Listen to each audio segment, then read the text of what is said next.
सीमांचल में पिछली बार की इक्वेशन बहुत डिफरेंट थी। असदुद्दीन ओवैसी 5 सीटें जीतकर मानो ऐलान कर दिया हो कि एक अलग धारा यहां से मुस्लिम निकालेंगे।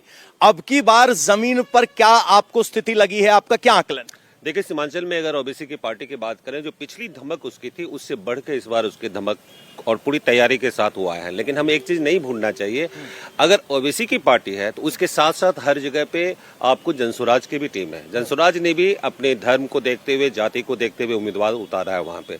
कटिहार चले जाइए, किशनगंज चले जाइए, पूर्णिया में भी देखिए। तो ये कहना कि सिर्फ इस बार ओबीसी की धमक है, ये थोड़ा सा हमें लग रहा है कि इसमें चेंज करके हम लोग को यहाँ भी जाना चाहिए कि नहीं, जनसुराज की भी उपस्थिति उतनी ही है, क्योंकि वो भी अगर वहाँ मुस्लिम बहुल इलाका है तो मुस्लिम कैंडिडेट दमदार दिया है। अब आप देखिए, अररिया के जोकीहाट है, एक्स मिनिस्टर आरजेडी से वहां पे सरफराज को खड़ा किया है। सरफराज आरजेडी के जमाने में मिनिस्टर थे, उनके पिताजी तस्लीमुद्दीन बड़े नेता थे, तो वो उस व्यक्ति को उसके भाई के अगेंस्ट में ही खड़ा किया जनसुराज ने। कद्दावर नेता है, वोट तो कटेंगे। तो अब ओबीसी की भी पार्टी वहां पर है, तो ओबीसी की ही धमक है। मेरा मानना है कि सीमांचल में यह ना कह कि यह भी कहे कि ओबीसी और जनसुराज दोनों की धमक है। दोनों की धमक। एक सवाल आपके सबके मन में आ रहा होगा, जब वक्त एक्ट आया तो लगा कि सब आरजेडी और कांग्रेस के साथ जुड़े हुए नजर आए हैं, तो क्या वो एका दिखाई दे रहा है या मुस्लिम वोटों में बिखरा? नहीं, बिल्कुल बिल्कुल नहीं। इसमें आप कह सकते हैं कि यहाँ तक कि इसका नुकसान जदयू को भी होगा। बीजेपी को तो बट नेचुरल है, नुकसान हो ही रहा है, होते ही रहेगा। लेकिन जदयू जिसे कि मिल जाते थे वोट, इस बार वक्फ वोट में जदयू के द्वारा जो समर्थन किया गया ना, उसका असर मुस्लिम में दिख रहा है। बेशक आपको अभी लग रहा है कि बटे हुए हैं, लेकिन कल आज की रात होते थे वो सारे इकट्ठे होते हैं। ये उनकी पुरानी विशेष कयामत की रात है, आखिरी रात इकट्ठे होते हैं। सर, अभी तो फिलहाल टकराव दिखाई दे रहा है। ओवैसी तेजस्वी पर हमला कर रहे हैं, तेजस्वी ओवैसी को कट्टर बताते हैं, एक्सट्रीमिस्ट बताते हैं। ओवैसी हमला करते हैं कि आप एक्सट्रीमिस्ट की स्पेलिंग लिख के दिखा दो। ग्राउंड पर क्या चल रहा है? ये जो वॉक युद्ध है, ओवैसी को इतना अग्रेसिव धार्मिक लाइन पे जाते हुए पिछली बार नहीं देखा था हमने, अब की बार बिल्कुल धार्मिक लाइन पर उतर आए। सबसे पहले तो आपकी बात से हम इत्तेफाक नहीं रखते। हाँ, बिल्कुल बिल्कुल नहीं। हाँ, बताइए। नहीं, आप ओवैसी के साथ साथ जितनी भी पॉलिटिकल पार्टी है वो भी वही कर रही है जो ओवैसी कर रहे हैं। उससे अछूता कोई नहीं है, ना भाजपा है, ना आरजेडी है, ना मतलब और भी जितनी भी पार्टी है, ना पीके हैं। बिहार के चुनाव में 52 से लेके अब तक का जो चुनाव है उसमें नीचता का पराकाष्ठा इतना कभी नहीं देखा गया था। हम खुले हृदय से बोलते हैं और बहुत ईमानदारी के साथ बोलते हैं। आप भी बहुत गहराई से आत्मनिरीक्षण करेंगे तो आपको लगेगा नीचता, पैसे का प्रकोप और वो सब कुछ जो हो सकता है, एक रिक्शा पुलर जो बहुत नीचे तबके का होता है, वो अपने पैसेंजर से जब झड़प में आ जाता है 2 पैसा अधिक के लिए, उससे भी बदतर स्थिति में पॉलिटिकल पार्टी बिहार के चुनाव को झोंक दी। अच्छा, बार्गेनिंग चल रही है, तो इस बार्गेनिंग में ये गोलबंदी कैसे काम कर रही है? गोलबंदी है, बिखराव भी है। बिखराव भी। जैसे आम आदमी कहता है, नन मुस्लिम कहता है कि सारे मुस्लिम एकजुट हैं, हम नहीं मानते इसको। विकास आधारित मानसिकता विकसित हुई है बिहार में, चाहे वो मुस्लिम में हो या हिंदू में हो। और ये भी कटु सत्य है और अकाट सत्य है कि जातीय आधारित चुनाव जब तक 52 से लेकर अब तक जितने भी हुए हैं, उसका क्लाइमेक्स है इस चुनाव में। इस चुनाव में जातीय आधारित का क्लाइमेक्स है। आपके पास फिर आएंगे। सर, एक सवाल यह है कि पिछली बार 5 विधायक एआईएमआईएम के जीते थे, उनमें से 4 वापस आरजेडी में चले गए थे। अब की बार उन उम्मीदवारों की क्या स्थिति है और एआईएमआईएम क्या इससे हौसला टूटा है वोटर का कि अंत में जाना तो वही है, फिर काहे एआईएमआईएम को बीच में लाएं?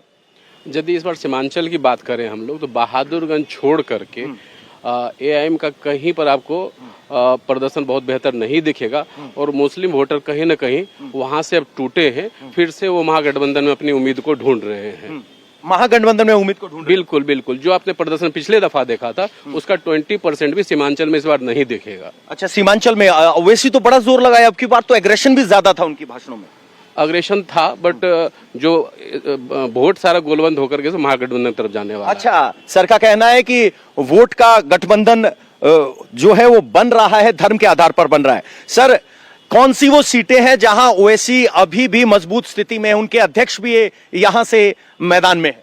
जी, जैसा कि अभी कहा कि पिछले बार जो ओवैसी जी ने 5 सीटें जीती थी, 4 कैंडिडेट तो 4 विधायक तो चले गए आरजेडी में, तो कुल मिलाकर जो लोगों के पास मैसेज गया है, जो खासकर मुस्लिम वर्ग को एक मैसेज गया है कि आखिर जो सत्ता में जा सकता है, उसी में जाना है विधायक को, तो कहीं ना कहीं ओवैसी जी की स्थिति कमजोर हुई है इस बार। हालांकि प्रयास वो बहुत कर रहे हैं, लेकिन कमजोर हुई है। और बात रहे वोटर की, तो वोटर में इस बार बिखराव है। बिखराव इसलिए भी है क्योंकि सारे जो मुस्लिम बेल्ट है, जहां मुस्लिम आबादी ज्यादा है, ज्यादा मतदाता है, वहां सभी पार्टी ने लगभग मुस्लिम उम्मीदवार ही उतारा है। तो इसमें महागठबंधन का जो दिख रहा है कि उसको फायदा हो सकता है, क्योंकि मुस्लिम वोट बिखरेगा। हर विधानसभा सीट में आप देखेंगे कि ज्यादा मुस्लिम कैंडिडेट ही हैं, और उसमें अगर एनडीए को देखा जाए तो मुझे लगता है कि एनडीए गठबंधन को लाभ हो सकता है। तो कह रहे हैं कि बिखराव तो होगा क्योंकि उम्मीदवार मुस्लिम है। तो ये सीमांचल की शुरुआती चर्चा है। अब जरा आपको इसी दूसरे दौर के इलाके में लेके चलते हैं। भागलपुर 7 सीटें हैं, जिसमें से पिछली बार 6 सीटें एनडीए ने जीती थी। एक भागलपुर मेन दूसरी बार अजय शर्मा ने जीती थी, और तीसरी बार यहां कांग्रेस के उम्मीदवार हैं। हालांकि पिछली बार भागलपुर से एलजेपी की बहुत अहम भूमिका थी, और अजीत शर्मा यहां भागलपुर से दूसरी बार विधायक बने थे। लेकिन भागलपुर की चर्चा सिर्फ इसलिए नहीं है कि 7 में से 6 एनडीए ने जीती थी और अब की बार अजीत कुमार फिर मैदान में है, अजीत शर्मा एक बार फिर मैदान में है।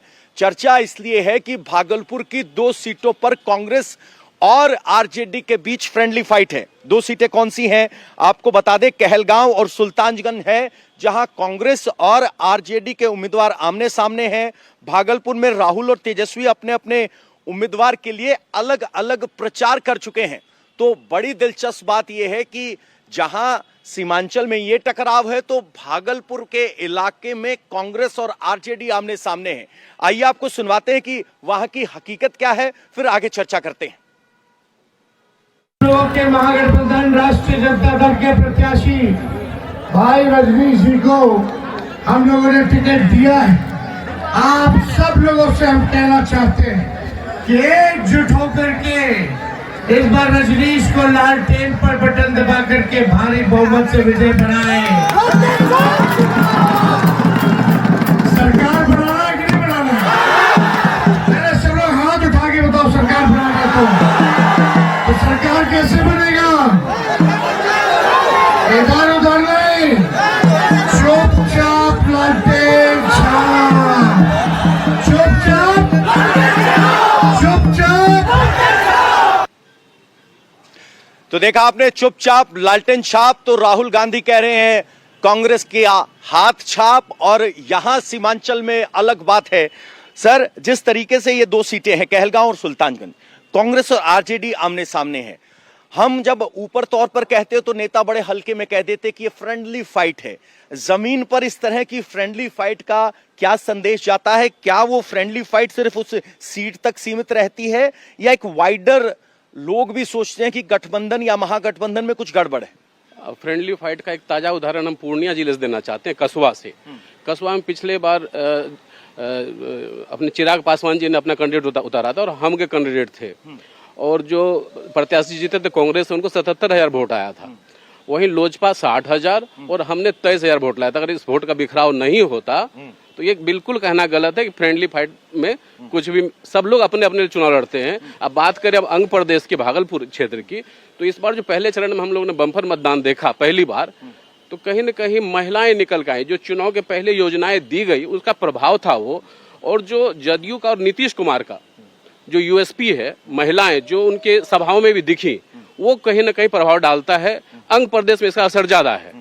अंग प्रदेश में असर ज्यादा है। 7 सीटों में से 6 जीते थी भागलपुर में, अगर देखा जाए तो वही असर होगा।